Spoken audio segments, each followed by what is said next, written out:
আসসালামু আলাইকুম ওয়া রাহমাতুল্লাহ।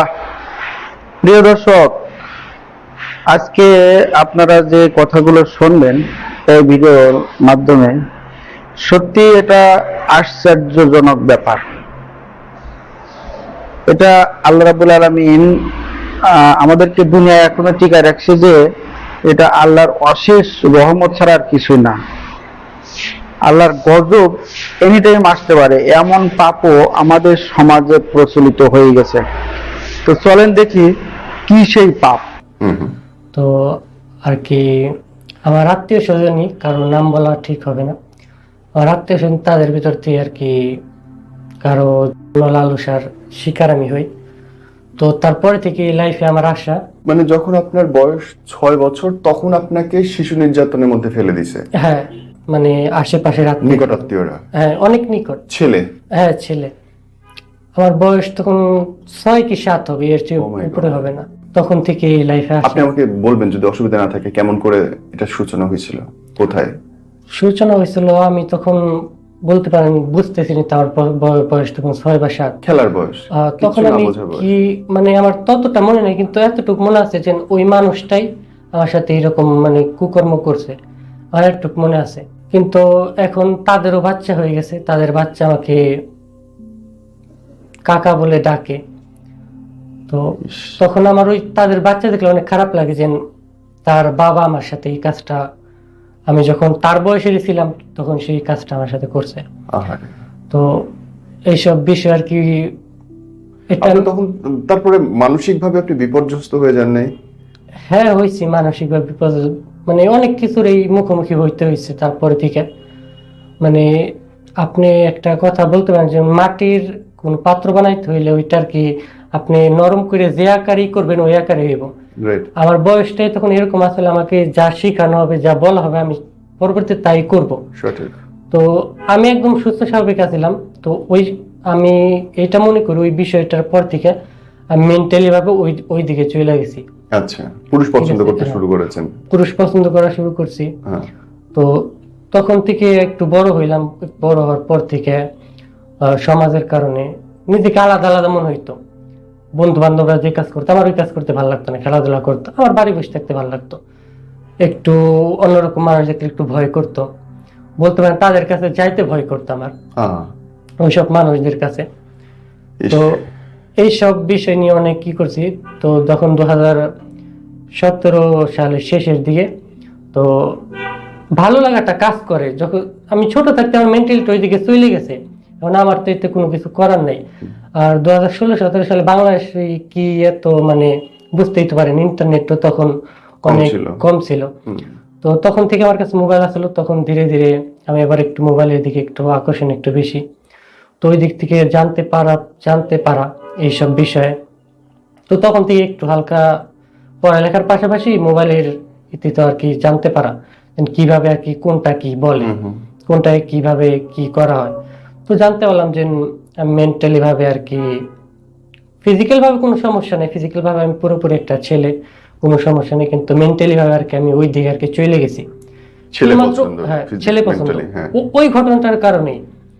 ঠিক আছে। তো তারপরে আমার ফুফাতো ভাই, তার সাথে 2017 সালের শুরুর দিকে তাকে আমি বললাম, তখন বুঝেন তো গ্রামের মানুষ কি বা বলবো। ও তো ওকে ভালো লাগতো। তো এক রাতে আমি সন্ধ্যার দিকে ওকে বললাম যে এরকম এরকম আমি তোকে পছন্দ করি। তো ও আমাকে মানে যত শক্তি আসলো মানে একটা থাপ্পড় মেরে দিয়েছে, একটা গালির একটা থাপ্পড় মেরে দিয়েছে, তুই এটা কি বলস। তো আমি বললাম যে এরকম এরকম ভালো লাগে। তো তারপরে ওখান থেকে চলে যায়।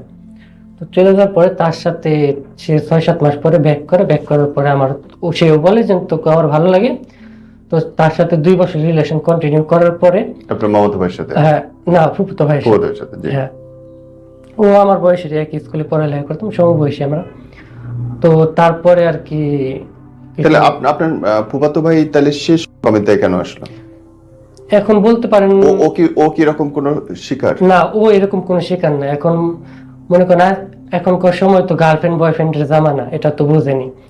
তো একটা ছেলে এখনকার একটা, আপনি এর আগে একটা ভাই যে ইন্টারভিউ দিয়েছিল তার ইন্টারভিউ আমি দেখছি। তো সে বলছিল করিব 60% কাছাকাছি বাংলাদেশে এরকম মানুষ আছে। হুম।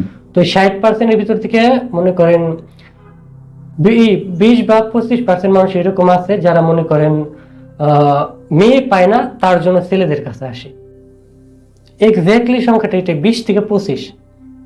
তারা ছেলেদের কাছে এই জন্যই আসে, তারা মেয়ে পায় না। ও মাই গড। কারণ হ্যাঁ, আর এখন তো বিয়েও তো কঠিন। এখন বিয়েও কঠিন, কারণ সবচেয়ে বড় হয়েছে 21 বছর।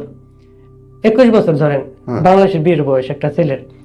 তো একটা ছেলে মনে করেন 21 বছরে যখন সে বিয়ে করবে, তো তখন মনে করেন তার একটা ছেলে মানে চাহিদাটা এই হয় বয়স 17-16 এরকম দিক থেকে শুরু হয়। তো তখন মাঝখানে যে বিশাল গ্যাপটা সে কিভাবে পূরণ করবে? সে একটা মেয়ে না পাইলে তার, আর আজকাল মোবাইলে মনে করেন ফিল্ম এত অ্যাভেলেবেল হয়ে গেছে, একদম সাধারণ একটা বিষয়। গ্রুপ আছে, মেসেঞ্জার গ্রুপ, ইমো গ্রুপ বা বলেন মানে অনলাইন অ্যাভেলেবেল, কোনোই নাই, বাধা নাই। তো এইটা থেকে একদম বেশি আসক্ত হয়ে গেছে মানুষ। আমি পার্সোনালি এত বছরে মানে 2016 সালের পর থেকে মনে করেন এত মানুষের সাথে পরিচয় হয়েছে, কথাবার্তা হয়েছে, তার ভিতরে মনে করেন 50% মানুষ এরকম আমি পাইছি যে তাদের গার্লফ্রেন্ড আছে। হ্যাঁ, তাদের গার্লফ্রেন্ড আছে, কিন্তু তারা ছেলেদের প্রতি আসক্ত। কেন? তো প্রিয় দর্শক, আপনারা ছেলেটির জীবনের যে ঘটনা, সমকামিতার ভিতরে তা কিভাবে সে জড়াই গেল, এই বিষয়গুলো আপনারা শুনলেন। শোনার পরে আপনারা কি বুঝলেন? আজকে তার জীবনে এরকম একটা পরিস্থিতি শিকার হওয়ার পিছনে কারণ কি? কাদের দোষ দিবেন? অ্যাকচুয়ালি এই ছেলেটার জীবনে এমন ঘটনা আবির্ভাব হওয়ার পিছনে আমি বিশেষ করে তার পিতামাতার অসতর্কতার, অসাবধানতার বা সন্তানদের প্রতি অমনোযোগী হওয়ার কারণকে দোষারোপ করব। পিতামাতাদেরকে অবশ্যই সন্তানদের প্রতি মনোযোগী হওয়া প্রয়োজন। আর সন্তান ছেলে হোক আর মেয়ে হোক, তারা এই ধরনের ফাঁদে না পড়ে যায় সেদিকে পিতামাতার সজাগ দৃষ্টি রাখতে হবে।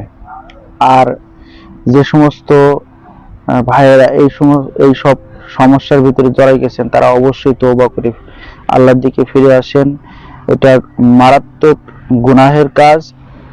আর এই গুনাহের কারণে লূত আলাইহিস সালামের কওমকে আল্লাহ রাব্বুল আলামিন ধ্বংস করেছে। দুনিয়ার থেকে একবারে এমন গজব দিয়েছে যে তাদের একবারে সমূলে মাটির নিচে ধসাই দিয়েছে। মাটির সেখানে এখনো পর্যন্ত পৃথিবীতে দৃষ্টান্ত হয়ে আছে লেবাননের যে ডেড সি, সেটাই ছিল লূত আলাইহিস সালামের কওমের বসতি আবাসস্থল।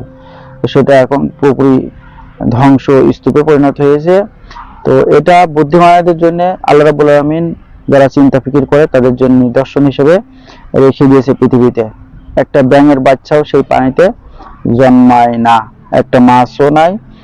সেটা একটা গজবের জায়গা। তো আল্লাহ রাব্বুল আলামিন আমাদেরকে এই সমস্ত পাপ কাজ থেকে বিরত থাকার তৌফিক দান করুক। ভিডিওটি ভালো লাগলে লাইক, কমেন্ট, শেয়ার করতে ভুলবেন না। আর যারা ফেসবুক পেজ থেকে দেখছেন তারা পেজটিতে ফলো দিয়ে সাথেই থাকুন। আর ইউটিউব চ্যানেল থেকে যারা দেখছেন তারা ইউটিউব চ্যানেলটাকে সাবস্ক্রাইব করে এরকম ভিডিও পাওয়ার জন্য সাথেই থাকুন। সকলের শুভকামনা। আজকের মতো বিদায়। আল্লাহ হাফেজ। আসসালামু আলাইকুম ওয়া রাহমাতুল্লাহ।